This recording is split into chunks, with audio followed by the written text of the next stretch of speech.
आजकल ज़्यादातर लोग ये कहते हैं कि मैं इसकी वजह से दुखी हूँ।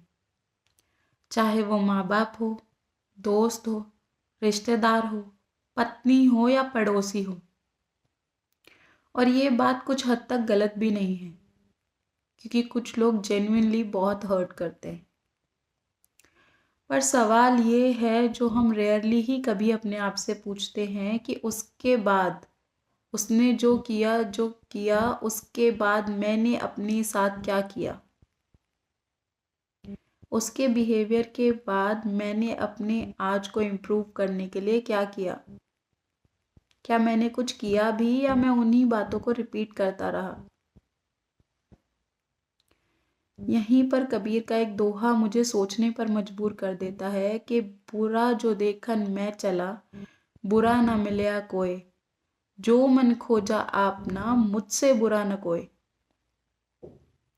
यहाँ पर कबीर ये नहीं कह रहे कि बुराई दुनिया में नहीं होती, पर वो हमें ये सोचने पर मजबूर कर रहे हैं कि उसके बाद हमने अपने मन के साथ क्या किया।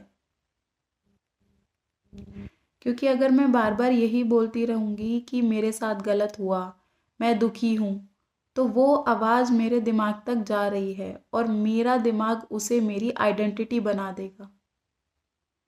चाहे उसके बाद सामने वाला इंसान सुधर भी जाए, लेकिन तब तक मेरे दिमाग को उस सैडनेस में, उस ग्रीफ में रहने की आदत हो चुकी होगी।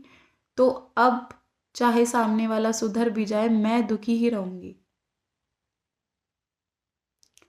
आपको एक पुरानी कहावत याद होगी, बड़े बुजुर्ग कहा करते थे कि शुभ शुभ बोलो, क्या पता कब ज़बान पर सरस्वती बैठी हो।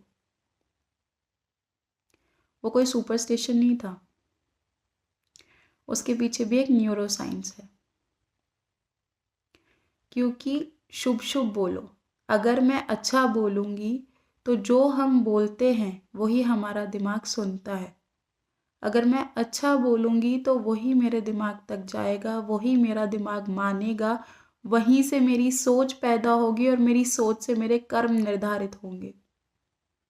तो अगर मैं अच्छा बोलूँगी, अच्छा सोचूँगी और अच्छा करूँगी, तो ऑब्वियसली कर्मा लौट के आता है, मेरे तक अच्छा ही आएगा।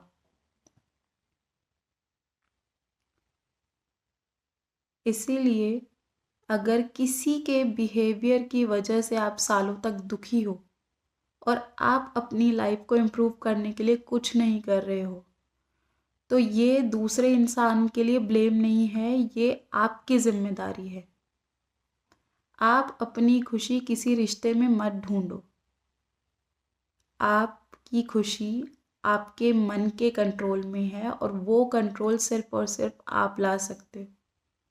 इसलिए अपने खुशी की ज़िम्मेदारी आप खुद उठाओ और अपने मन से कहो कि हाँ, मैं खुश हूँ। हाँ, मेरे पास सब कुछ है।